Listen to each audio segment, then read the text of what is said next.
Eagle has landed. That's one small step for man, one giant leap for mankind. You're riding Morning Shotgun with the Armchair Quarterbacks. We're here weekdays, streaming on the Armchair Quarterbacks. The Eagle has landed. Your first choice for spectacular on the West Coast. You're riding Morning Shotgun with the Armchair Quarterbacks. We're here weekdays, streaming on the Armchair Quarterbacks. Left center field. Grissom on the run. The team of the 90s has its world championship. A liner off Naggy's glove into center field. The Florida Marlins have won the World Series. Procious, fittingly with a throw, the Yankees have done it again. Number 24. They are the world champions of baseball in 1998. Chance of a lifetime for Luis Gonzalez. 2-2, bottom of the ninth, game 7 of the World Series. Bases loaded. Florida, center field. The Diamondbacks are world champion. Red Sox fans have longed to hear it. The Boston Red Sox are world champions. In the air to left, well hit. Back is Craig. What a team. What a ride. The Cardinals are world champs. Armchair. Anyone got a stapler? Got a lot of forms, and there's a slight breeze in here. Because paperwork is dramatic. Catch it Thursdays on Weasel before it catches you. If dating is the game, then marriage is winning the game. Yeah, if you're playing in the women's league. You wouldn't believe how many guys wanted to play here. We had to beat them off with a stick. The Ty Cobb wanted to play. None of us could stand the son of a when we were alive, so we told him to stick it. It's important to remember the value of taking time for ourselves, to do the things that help us grow and explore, like learning something new. And now with the Great Courses Plus, it's never been easier to experience the joys of learning. The Great Courses Plus offers thousands of streaming videos that cover hundreds of fascinating topics, from World War II to choosing the perfect wine. You can even take a course on the U.S. government or dealing with stress and anxiety.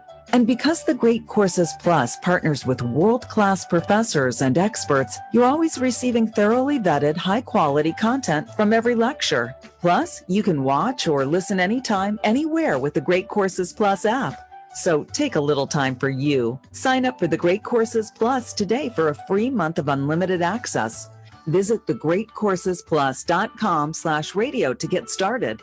That's thegreatcoursesplus.com/radio. Can't be taking advice from a nun and a hippie. By all means, seek out the supreme wisdom of the junkie philosopher. Enjoy sun-drenched days, epic stays, and plenty of room to roam in Greater Fort Lauderdale. Our hotels, attractions, and restaurants have taken the Visit Lauderdale's Safe and Clean pledge, so you can relax and explore with confidence. When you're ready for that well-deserved staycation, our 23 miles of golden beaches await. Find wide-open spaces to hike, bike, kayak, and paddleboard. Visit your favorite attractions, then dine out in style in socially distanced dining rooms or al fresco on waterfront patios. Learn more at sunny.org. This is Jim Rome. Join me in the jungle for your phone calls and the biggest names in sports. Stop by weekdays, noon until 3 Eastern, 9 to noon Pacific.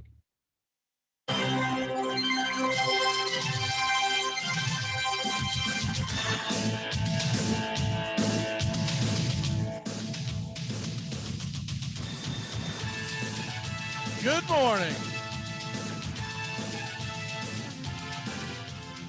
I don't think I will ever get y'all to learn to enter rooms with your video off. I swear. It's like doing shows with 80-year-old women. So anyone who's seen the screen grab when we go to share, there's nothing I can control about there. You see Tony's fat finger just right in front of the it's like he's getting a manicure or something. But I even enter it into the thing where they don't come on with their video instantly, and then they still turn the damn thing on every day time with all of y'all. It's unbelievable. That's right. We got to check ourselves out. It's just so stupid. But how are you? I'm good, man. How are you? I'd be better, but anyways, We are recording today because the U.S. Open, or sorry, the British Open, or the Open, as they like to call it now, begins tomorrow. Actually starts late tonight if you live out on the West Coast. So that's why we're doing the show today, because by the time this thing gets going, and we normally do this on Friday, we will be in the middle of round number 2. So my question to you, Tony, is an avid golf fan. How early do you wake up for the Open? Well, we've got a 4-legged alarm clock that wakes us up at about 6:10 or 6:15 every morning. So that's about probably when I'll get up. I won't get up at 4 a.m. or anything like that, at least tomorrow or Friday. But yeah, that's one of the cool things about this tournament. As soon as you wake up, flip it on, and heck, half the guys are halfway through their morning round. How often will you tune in on a Saturday? Because I know the people who are in contention on Sunday won't be playing till like 7-8 o'clock in the morning.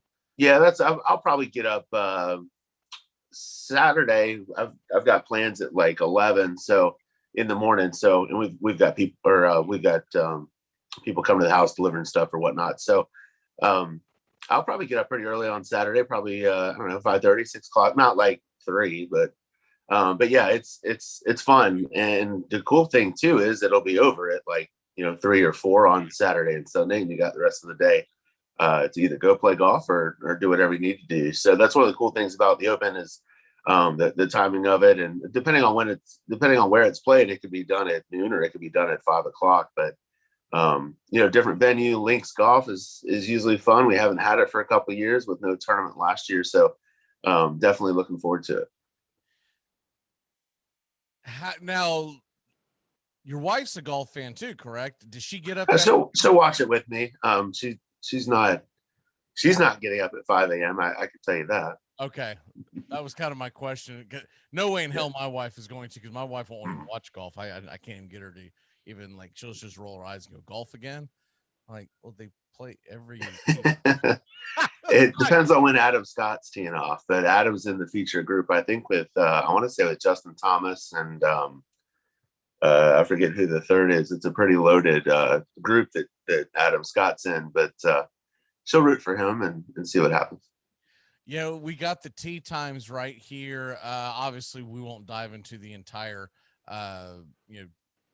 lineage of them, because starting at 1:35 a.m. Eastern, you couldn't pick a better name to tee off first, Richard Bland, because I don't know how many people are actually tuning in at 1:35 Eastern.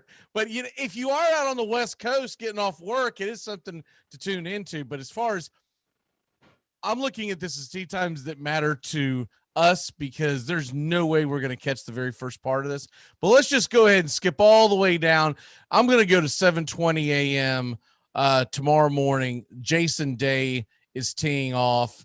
And then you got Patrick Harrington at 7:42, Tony Finau and Billy Horschel. That's a pretty good one at 7:53. Cantlay is at 8:04. Trying to scan some of the other ones. Keegan Bradley's at 9:04. All these times are Eastern. And Webb Simpson follows him. Phil Mickelson's at 9:48. So that's good it was smart for them to do that for the American viewing audience, to have him start at, essentially 10 a.m. Scheffler and Ricky Fowler are together at 9:59, and you got Justin Thomas at 10:10 with Adam Scott, Rory McIlroy, which has worldwide appeal, and Patrick Reed at 10:21, and then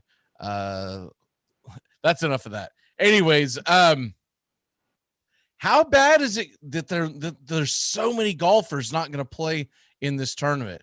Do you think it's going to hurt the overall viewership, or is it not a big deal because it's not like it's Tiger Woods that's missing it? I think the latter. I think Bubba Watson's not playing. He's got a little bit of a following, but he's not a guy that's really made a big impact in the Open either. I don't really think he enjoys playing it all that much. It doesn't really fit his style at all. I know Zach Johnson is staying home, and that actually got former Gator Sam Horsfield in, who's done well on the Euro Tour. I think there's another guy I can't think of that. And Zach Johnson, I didn't see him. Was that by choice or was that COVID as well? I think that was A little bit of both. They're making it hard. If you basically like, if it's the Kevin Bacon rule here, if you want to try and get to this tournament, if the seventh guy in line tested for COVID and you shook his hand like 3 weeks ago, you can't make the trip. So it's made it tough on NBC too. I mean, NBC is only sending 24 people as opposed to like 250, and they're doing all their coverage back in Connecticut for this one, and they're using the RNA's cameras and Sky Sports. So we might actually see a little bit better coverage as far as camera work goes, because they like to do different angles when they show the Euro Tour. So I think the Scottish government, right? The Scottish government. I said this is all because of this of the Scottish government. This isn't something that the company's doing, right? So right, exactly, yeah. And this one, it's UK and England and everything else. All into one, and everything that I don't see much specifically on Scotland, but if you watch the news, you constantly see it on Great Britain in general. Right, right. And they are in the middle of like a Canadian type draconian shutdowns where it's absurd. But I guess maybe they don't have access to the vaccines. Maybe that's the issue. I don't really understand why at this point, 6 months past the US really being open, why we're still having such big issues. I know it is kind of weird, especially one was weird because he said that he'd been vaccinated, but right. then he said that he had that not enough time had passed, and I was like, what is he talking about? It's funky, and this one, Royal St. George, is just like I think it's about an hour east of London. It's the one site over there for the Open Championship that's actually close to London. Yeah, I don't know. I thought it was weird, but like I said, the rules are different over there, I guess, for now. And next year, I would think we're back at normal and we won't have to worry about it. But God, I would think so. I mean, my God, it'd be well over a year after the vaccines that came out, and I know Great Britain had a good stake in those vaccines. So I don't know what the holdup is. I don't know if they're having a hard time distributing it or whatever it is, but evidently there's some kind of concern going on, and I don't know if it's overreaction to the Delta variant and all that junk that they're going to try to drum up.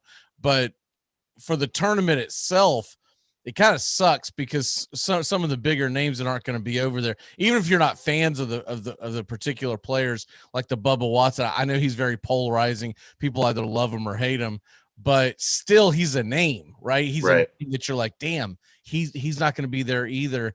And I wish I had the list in front of me. It crashed right as we were going on. So I don't even remember what side I was on, but anyways, if I remember right, I think Matsuyama's won. Yes, he is. And that was actually which is crazy. You always want to see the Master Champ, see if he can win 2 in a year, and this is the last one.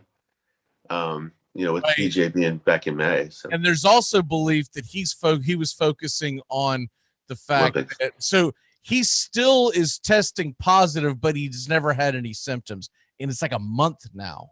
Okay, right.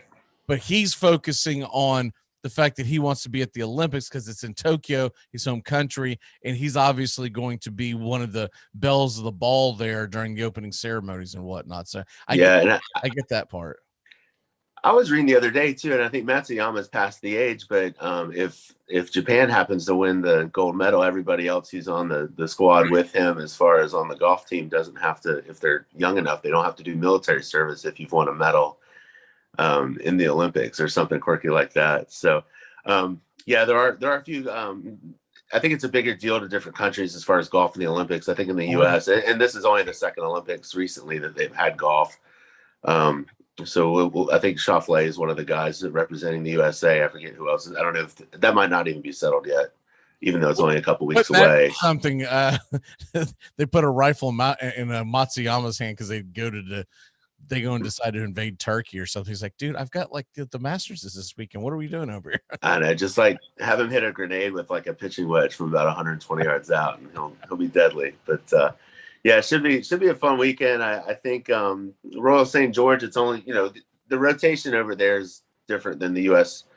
Open. I think they go about every 6 or 7 years to different places, maybe a couple years more. Over there, it's like 10, 12, 13 years. So it's been a while since it's been at St. George. Darren Clark won there in 2011. Ben Curtis surprised everybody in 2003. I think it's one of the quirkier courses that they have this on. It's a lot of blind shots. Some of the greens are huge. Some of the greens are postage stamp size. So you get a little bit of everything here. And I think it kind of brings everybody into it. The fairways kind of slope. And you know how like the old high school football fields used to be, where felt like there was a 10-foot slope between the middle of the field and the sidelines. That's kind of how Royal St. George is. And Yes. bunkers up and down. And we used to all play that. So Glencliff every year. And yes, I do remember that. Yeah. So you almost can't see the other sideline because the crown and the field is so high. They would always say that about the old, not the current, but the old Dallas Cowboys stadium. And it wasn't until I was out there playing football and understood what they meant by it. But they said that the old Dallas Cowboy stadium was almost like a crown, to the point where, like, if you were standing at the right spot on the sidelines, all you could realistically see was Tom Landry's fedora. I was like, now that's a crown, man. That's a crown. Which makes a lot of sense why the Cowboys were known for the vertical threat, because Danny White talked about it years later. He said that we did a lot of deep passes down the sidelines because you didn't have to run up that hill. Right. Yeah, exactly. What? So I know it's a really kooky field this year because of all the withdrawals. But who do you have for win, place, and show? I don't like any of the Americans, to be honest with you, in this tournament. I think it's one that's kind of been dominated by guys from other countries, especially at this course particularly. But I'm going Tommy Fleetwood to win his first major. Finally, he's been playing really well lately, whether it's here or whether it's over there. Second, I'm going to stick with Victor Hovland. I wouldn't be shocked if he won this either. And then my 3 guy is, as much as I don't really care for him all that much, mostly because of what he's done in the Ryder Cup, Ian Poulter's played really well lately too, and this might be a good chance for him to break through. So those are my top 3. If I am going to go with an American, I think it's either Dustin Johnson, who really hasn't played all that well lately, but he's got the temperament to overcome bad breaks, and I think that's what you need here. And then Webb Simpson would probably be my other American, maybe a Spieth as well. I know I just gave you 6 guys. Basically 3 Euros and 3 Americans, but for my top 3, I like Fleetwood, Hovland, and then Poulter. Okay, so correct me if I'm about to give you names of guys that aren't in the tournament. I think they're in them, but I haven't seen the most recent. I'm not playing, so I'm gonna go with Brooks Koepka. He is playing, yes, right? Okay, because I did see his comments that he was going to put aside his rivalry with numbnuts during the Ryder Cup. Is the Ryder Cup this year? Yes. Okay. My number 2, I think I'll go with Rory. I'm going chalk as far as names. I'm going to go Rory. I would think that he would have a pretty good advantage just because of the fact that it's over in his neck of the woods. But the reason why I got Koepka winning it is because I just think he's playing really good golf. The stronger that leg gets, I just feel like he's going to be due. And then my number 3, just because he played so well, and he says here he's got 2 Irish Open victories, is John Rahm. So I'm going to take 2 non-Americans and 1 American. Go Seminoles. Yeah, all 3 of those guys are in. I like all 3 of those guys. It took me everything I had not to put Rory in my top 3. I wish he'd have made the cut last week. I'd feel a little bit better about him, but I do think he's obviously he plays well over there. He missed the cut at the last British Open, but the last 5 starts, I think he's been like top 15 or so, and of course he won it in 2014. Still, the only reason I didn't pick Koepka is Koepka is the opposite of Rory. Koepka is great 1, 2, and 3, and then round 4 he's kind of faded out a little bit this year in majors, where McIlroy can't get out of his own way in round 1, and then he'll play well in 2, 3, and 4. So if those 2 can combine, they'll finish 1 and 2 if they can put their games together. Don't you think Koepka fading off has got to do with his knee, though? And absolutely. Yeah, 100%. It's better. There's another name that keeps popping up, and if I was going to have a number 4, just because I see too many people predicting him to either win it or at least be in it, and I find it interesting because he's not he is a name, don't get me wrong, but he's not like one of the go-to names when people think of the top tier of golf, but he's definitely has made a name in his own right in Lee Westwood. I'm seeing I looked at a bunch of predictions last night and then a different page today, and his name is all over people's predictions to at least be in the top 4, if not win the whole damn thing.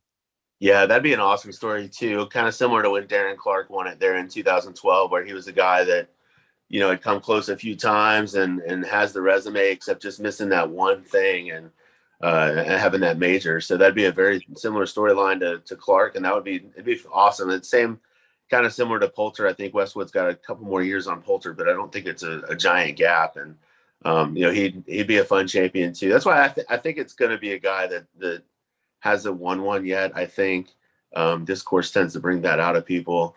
And but I like all your picks too. We were talking about Rahm. About the only reason I didn't pick him is just because it's tough to win U.S. Open and the Open in the same year. So just the odds against that. But he's playing phenomenal as well. He's got the game that could win here also. It's just some of the guys like that you would pick in tournaments over here, like I don't think Justin Thomas is going to win this tournament. I don't think DeChambeau is going to be able to like bash and gash his way to winning this tournament.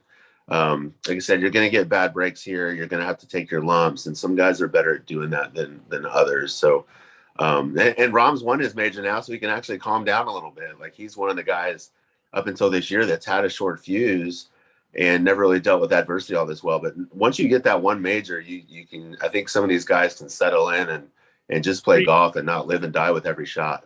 Yeah, exactly. He does seem like the type of.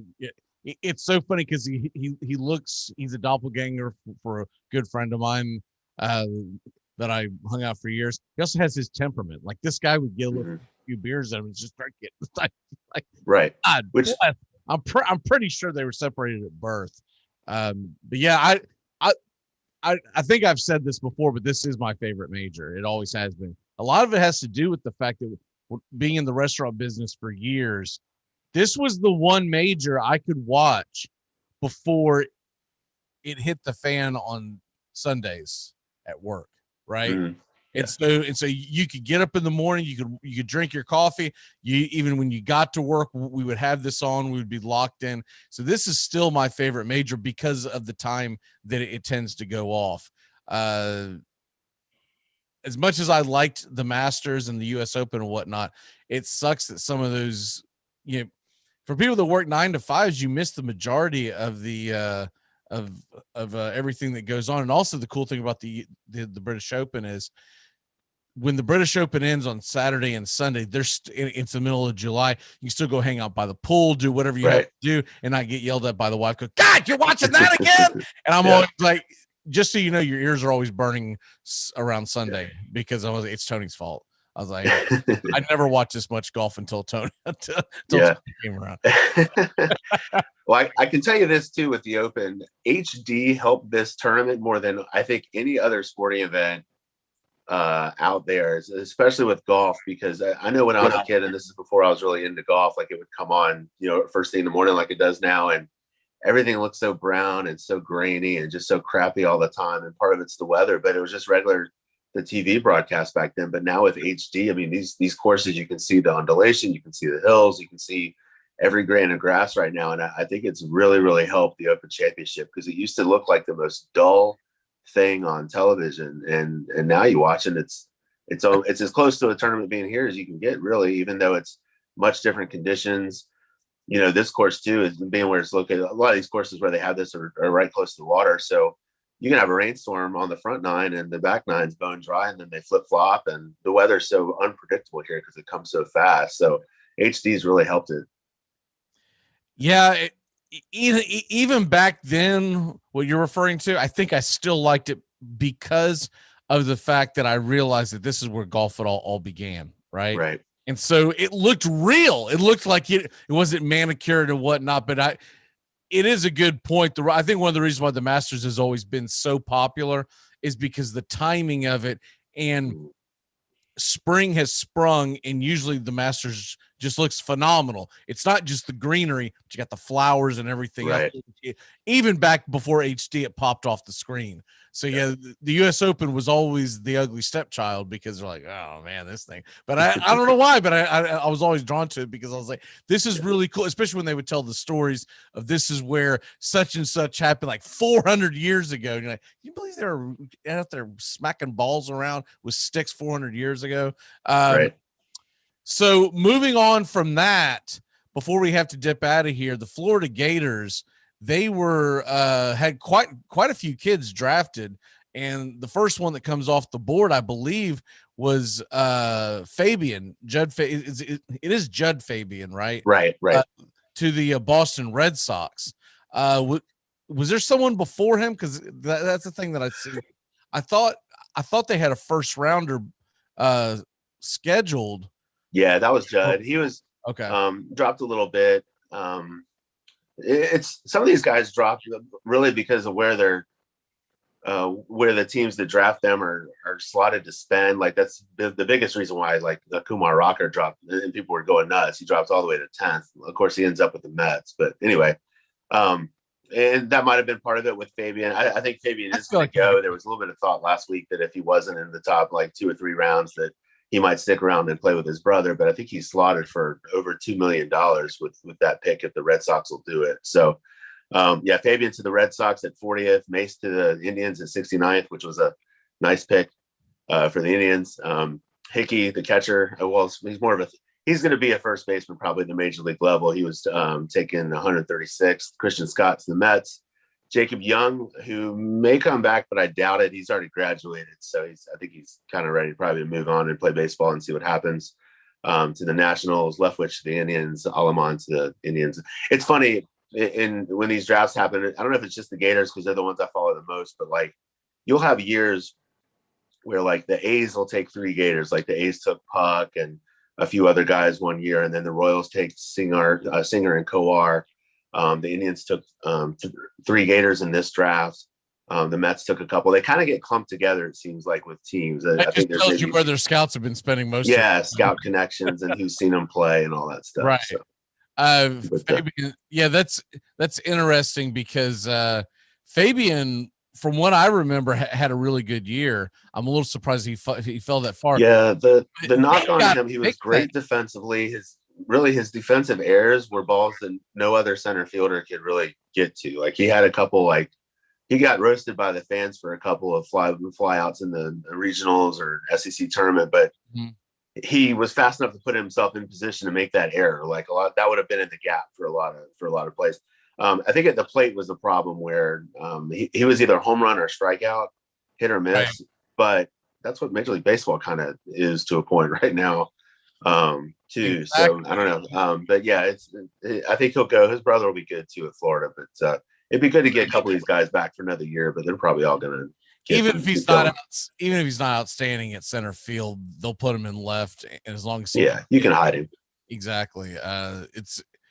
One interesting note, 20 rounds, all 20 picks this week, the LA Angels went straight pitching.